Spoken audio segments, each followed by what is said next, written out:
सूरज कुमार पासवान जो ward number 11 के प्रत्याशी हैं, चलते हैं उनसे इंटरव्यू लेते हैं। सूरज जी बताइए आप अपने जनता लोगों का और हमें। नमस्कार आप सभी लोगों का, और धन्यवाद देना चाहता हूं सभी लोगों का जिसने हमें प्यार दे रहे हैं। और अब मैं बताना चाहता हूं कि मैं अपने क्षेत्र वार्ड क्षेत्र संख्या 11 से पार्षद पद चुनाव के लिए लड़ रहा हूं। और मैं चुनाव में आने का इसलिए सोचा है क्योंकि आप देख सकते हैं हमारे माताएं एवं बहनों से आप पूछ सकते हैं कि वार्ड 11 में किसी तरह का कोई विकास नहीं हुआ है। नाली आज भी उसी तरह है, पानी की व्यवस्था अभी भी सुनिश्चित नहीं की गई है, और जो स्ट्रीट लाइट होता है कोई भी सड़क पे आप चले जाइए एक स्ट्रीट लाइट आपको नहीं मिलेगा।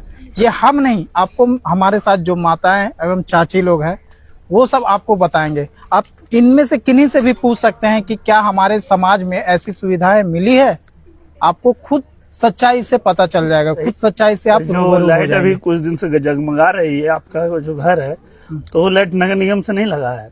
नगर निगम से बिल्कुल एक भी लाइट नगर निगम से नहीं लगा है। जानते होंगे आप कि हमारा कुछ लड़कों का यूनिटी रहता है, जो हम लोग लड़के लोग मिल के समाज के लिए खुद अपना पैसा से समाज से कलेक्शन करते हैं चंदा, और अपने समाज में लगाते हैं।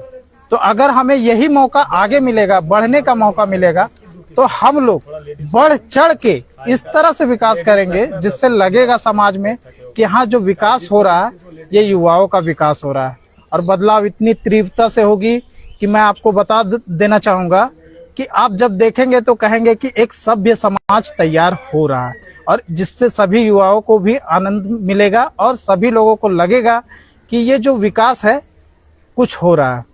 आप लगातार इतना मेहनत कर रहे हैं, लगातार आप देख रहे हैं, लगता है कि जैसे कि बहुत एक्सपीरियंस है, और जैसे आप मेहनत देख रहे हैं तो अभी मतलब बहुत अच्छा है। तो आपका रिस्पांस कैसा रहा? जनता के पास बीच में जाते हो तो कैसा रिस्पांस है उन लोग का? मैं बताना चाहूंगा कि जो भी हमें प्यार मिल रहा है ये उनका आशीर्वाद मिल रहा है, क्योंकि वो कहीं ना कहीं हमारे बारे में जान रहे हैं कि हाँ ये जो है काम करेंगे आगे चल के। और मैं बताना चाहूंगा कि जैसे जनता का जो रिस्पांस है वो काफी पॉजिटिव देखने को मिल रहा है।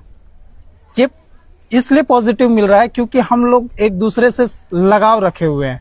जो लगाव रखे हुए हैं उनको हम पे काफी भरोसा है कि ये लगाव हमारे लिए काम करेगा। मतलब इसमें ऐसा नहीं हो सकता है कि कोई काम अगर हमारे द्वारा दिया जाएगा तो नहीं का सवाल होगा ही नहीं, क्योंकि हम लोग इम्पॉसिबल को पॉसिबल ही करने के लिए आगे आए हैं। क्योंकि अभी युवा अगर देखा जाए तो सबसे युवा तभी आप ही है प्रत्याशी, और युवा का हमेशा ठगा जाता है। तो युवा के लिए क्या संदेश दे रहे हैं आप? बिल्कुल सही बात है, युवा हमेशा ठगा जाता है, मैं भी बहुत बार ठगा गया हूँ। लेकिन मैं यही संदेश देना चाहूंगा कि ठगा एक बार जाता है, लेकिन अगर आप निरंतर प्रयास करते रहेंगे, लड़ाई लड़ते रहेंगे, तो आप बिल्कुल उसके पार जाके आप सफलता हासिल करेंगे। ठगा तो बिल्कुल एक बार फर्स्ट बार आपका बैड एक्सपीरियंस होगा ही, लेकिन बैड एक्सपीरियंस से फिर एक्सपीरियंस होगा, तब जाके आपको सफलता मिलेगी। तो यही मेरा सोच है कि ठगाना तो है तो सबसे पहले ठगा जाए, वही बढ़िया है, क्योंकि आगे चल के सफलता हमको हासिल करना है। मोदी जी खुद कहते हैं कि शिक्षित लोग को राजनीति में आने चाहिए। बिल्कुल, ये मेरा भी मानना है कि क्योंकि अच्छे लोग जब राजनीति में आएंगे तभी हमारा समाज का बदलाव होगा। क्योंकि अगर अच्छे लोग यही सोचेंगे कि मेरा इसमें कोई रोल नहीं है, तो आपके समाज में भी किसी का कोई रोल नहीं होगा। क्यों आपको भूमिका निभाना होगा अपने समाज में। अगर आप अपने समाज में भूमिका नहीं निभाते हैं तो फिर आप ना कहीं आप भी समाज से जुड़े हैं। तो अपने समाज को सभ्य बनाने के लिए आपको सबसे पहले सभ्य बनना होगा, तभी आप अगले से उम्मीद कर सकते हैं कि हमारा समाज सभ्य होगा।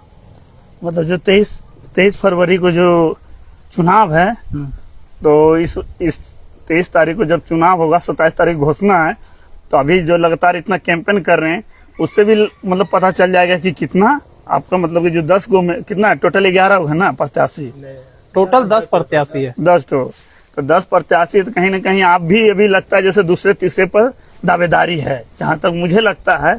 और जितना भी 23 दिन समय मतलब जो भी है 10-15 दिन, तो हम लोग उधर से पहले ही आगामी जीत की बधाई मेरे तरफ से आप लोग का रहेगा। धन्यवाद। लेकिन अभी ये भविष्य की बातें हैं, तो भविष्य की बातें मैं वर्तमान में नहीं कर सकता हूँ। हम लोगों के हाथ में होता है कर्म, और फल देने वाले ऊपर वाले और हमारे जनता है। तो अभी मैं फल की इच्छा नहीं रखता हूँ, और जो भी होगा वो भगवान की कृपा से और जनता की कृपा से सही ही होगा। मैं यही कामना करता हूँ। चलिए मेरे तरफ से, मेरे चैनल के मेरे तरफ से जीत की आदमी बधाई आप लोग के पहले से है। चलिए आप लोग मेहनत कीजिए, धन्यवाद। फल देने वाला ऊपर वाला। धन्यवाद। धन्यवाद।